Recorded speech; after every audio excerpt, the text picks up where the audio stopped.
퀘스트가 만든 인공지능 무인 공장 플랫폼 카이로스입니다.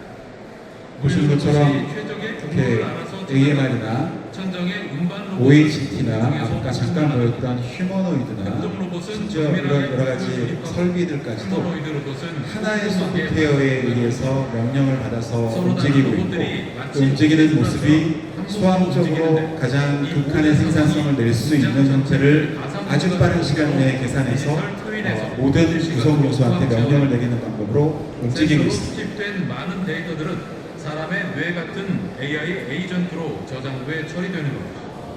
AI 에이전트가 좁은 지역에서 로봇들이 움직일 때 교착을 풀어주는 것부터 해서 마이크로 미시적인 애들부터 해서 전체 생산과 물류가 연결될 때 어떤 시나리오로 서로 협업해야 되는지까지 결정해주고요. 그래서 실제로 만들어가고 있고 실제 현재에도 공장에 들어가고 있는 시스템들을 만들고 있는 거고요. 마지막으로 시뮬레이션을 말씀드릴 텐데 저희들이 만들려고 하는 시뮬레이션을 수십 년 전에 매트릭스가 미리 얘기를 했었습니다.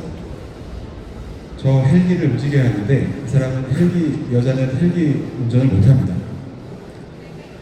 어디론가 전화를 했고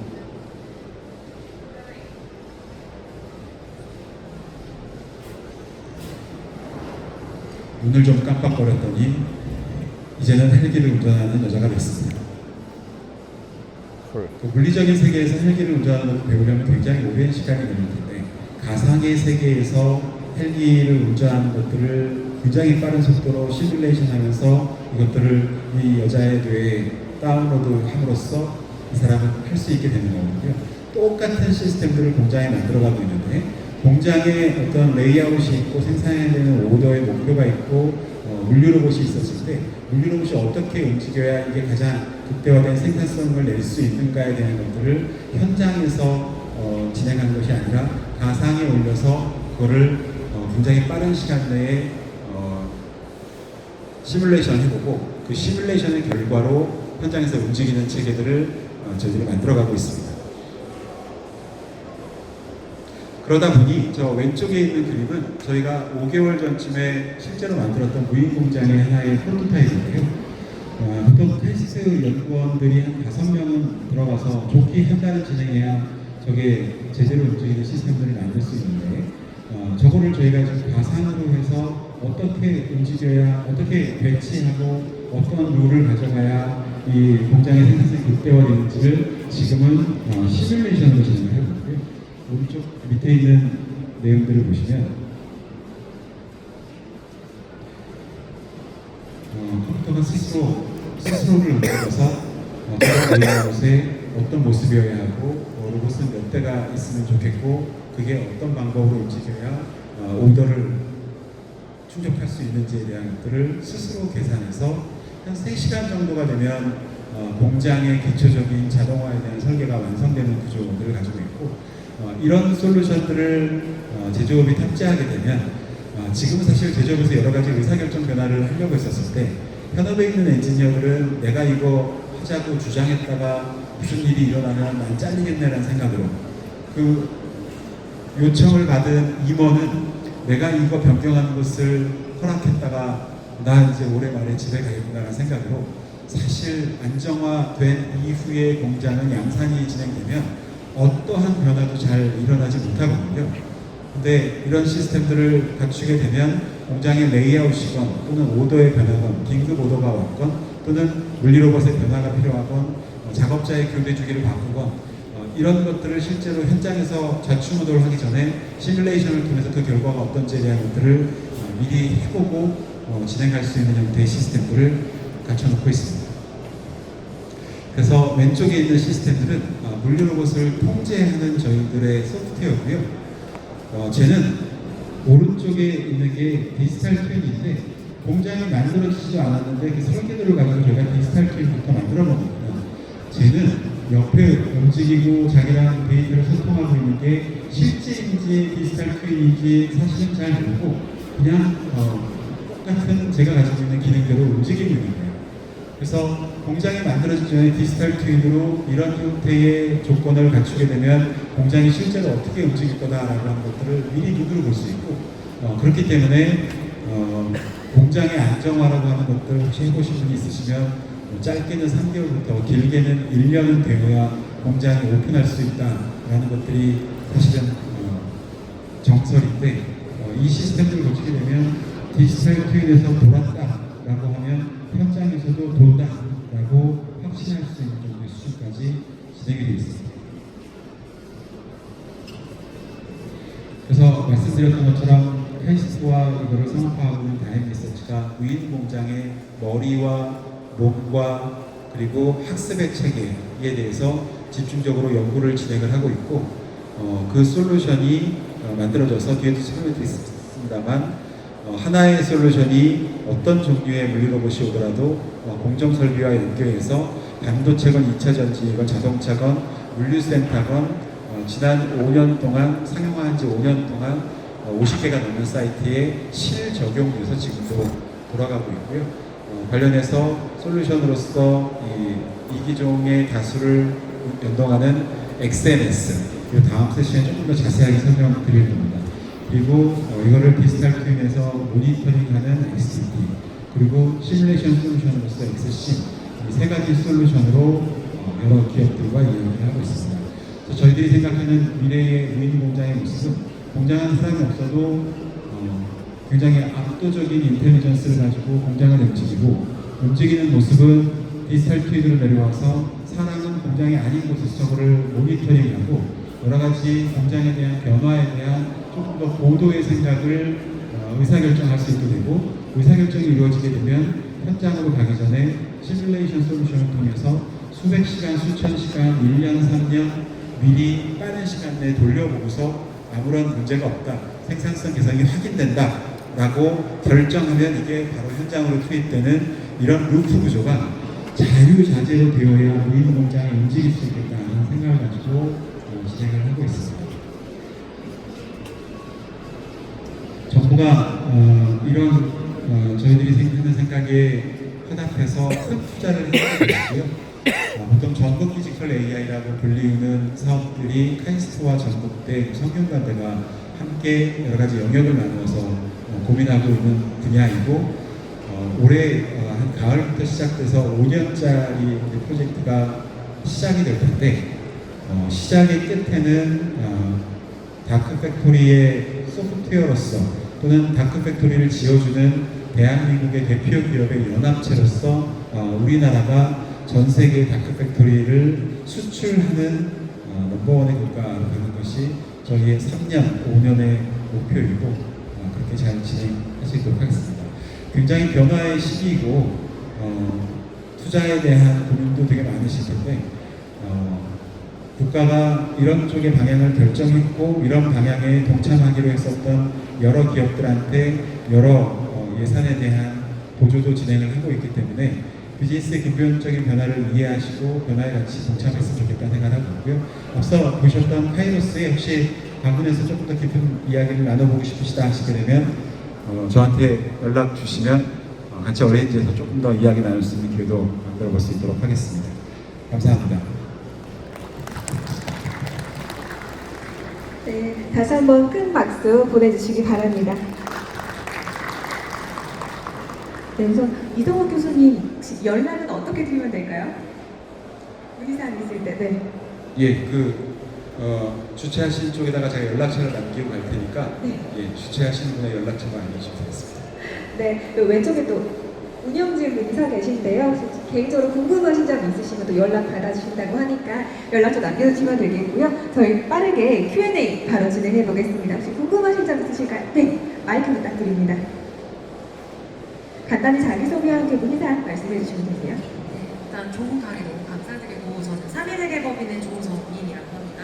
저희 요즘 중견 중소기업들과 정부 과제들을 대상으로 실제 제조 현장에서 DX를 넘어서 AX로 가는 그 과정에서 컨설팅을 하고 추진 계획 로드맵과 소과제 이런 거를 딜리버를 해드리고 있는데 현장에 가서 드는 고민들이 사실 되게 많아서 오늘 강의 드리고 질문을 드리고 싶은데 시간이 조금 많이 지나서 세 가지 질문들 빠르게 그냥 한 번에 다 여쭤보도록 하겠습니다.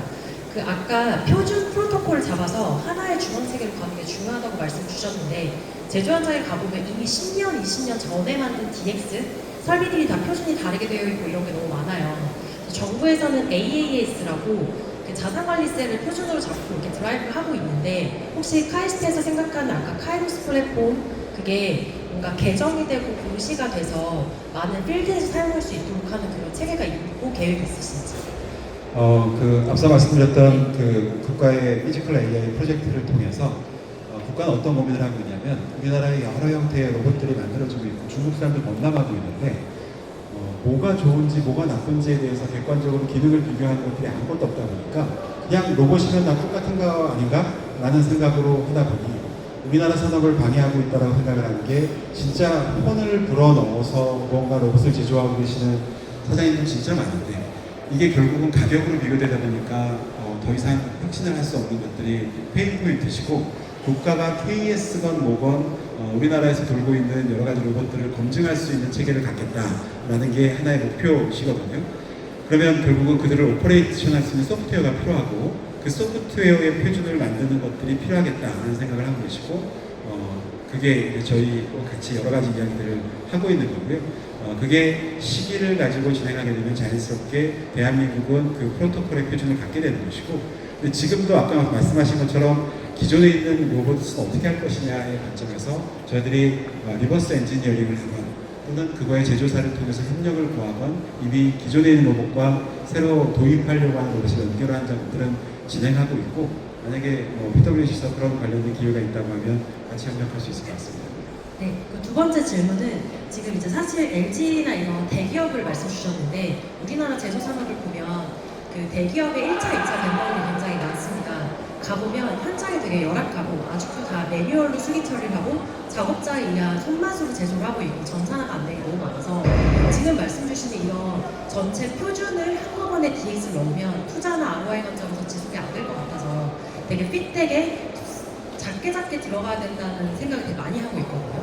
그럼 이제 이 디지털 트윈이라는 관점에서 공장 자동화에서 그 업체 사이즈별로 혹시 하나의 모델을 사이즈별로 경량하다는 걸로 가는 게 맞을지 아니면 업체 규모별로 다른 모델을 만들어서 하나의 표준에서 다른 모델을 제공하는 게 좋을지 드리빙 방식에 대해서 혹시 고민하시는 게 있는지 궁금해요. 그거는 사회적인 역할의 그 배부가 있어야 할 것 같고 저희들이 생각하는 건 하나의 모델을 만든다예요. 하나의 모델을 아주 경량화해서 중소기업도 채택할 수 있는 형태로 만든다는 게 저희의 목표인 거고 그게 지금의 현장을 생각해 보면 과연 대기업에 들어가는데 대기업의 고유 요구사항을 우리가 안 들어주고 이거를 할 수 있겠는가에 대한 고민이 있어서 저희는 그거를 생태계로 처리를 하고 있습니다.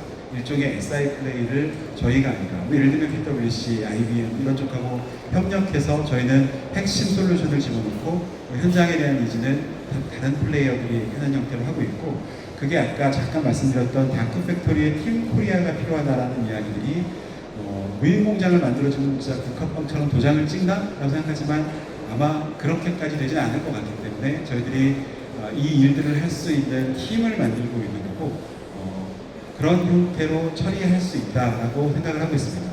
실제로 지금 일어난 대부분의 일들은 공장을 하나 바꾸는 경우도 굉장히 드물고 라인 하나 바꿔보겠다 이렇게 진행하는 경우가 대부분이죠. 네, 이제 마지막 질문인데 제가 요즘 가장 그 고객분들 만날 때 계속 얘기가 되고 있는 게 이제 거버넌스입니다. 이제 AI가 너무 다 필드에서 들어온 지 몇 년이 되다 보니까 AI 에이전트도 실제 만들어보고 POC도 해보고 좋은 거 알겠어. 근데 이렇게 막 우후죽순으로 만들다 보니까 한 뭐 20개가 넘어가면서 걱정이 되시는 거예요. 거버넌스를 어떻게 잡아가지? 사실 이 AI가 선순환 루프 환경을 가지려면 거버넌스가 표준화하게 굉장히 중요할 것 같은데 이 거버넌스 측면에서 갖고 계신 띠이나 뭐 나라에서 추진하거나 이런 방향성이 있는지 어떤 체계로 가져가야 될지 궁금해요. 예, 그 거버넌스에 대한 체계는 저희보다는 PwC가 만들어주셔야 할 것 같고요.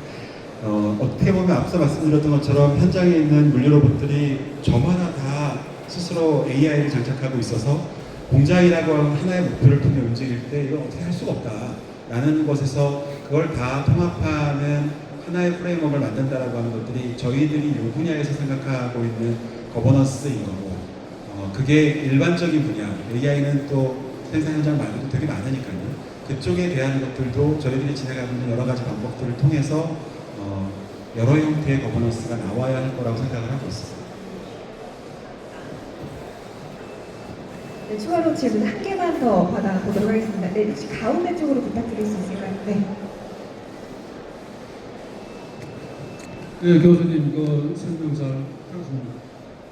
하나 제가 이제 궁금한 게 예를 들어서 세계 최고의 AI를 가지고 문이나 공장을 했을 때 그 나온 제품의 가격에는 얼마나 영향을 미치는지 그걸 좀 알려주세요.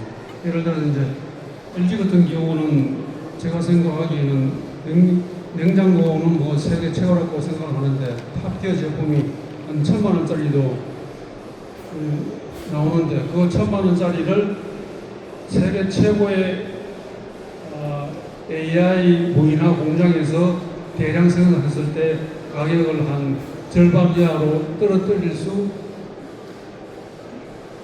떨어뜨리는 게 가능한지 그게 좀 알고 싶습니다. 예, 그 LG의 예를 드셔서 그 LG의 냉장고가 1,000만 원이어서 죄송하고요.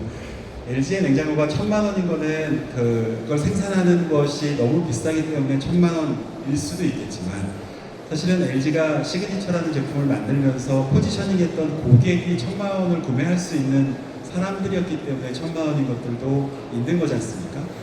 그래서 그런 관점에서 무인 공장을 우리가 체계를 만들고 정부와 함께 우리나라의 팀 코리아를 만들어서 하나의 표준을 갖고 가겠다라고 하는 것들이 결국은 표준을 만들어서 가격을 떨어뜨리겠다, 기술을 집중하고 가격을 떨어뜨리겠다는 생각이 같이 있는 거고요.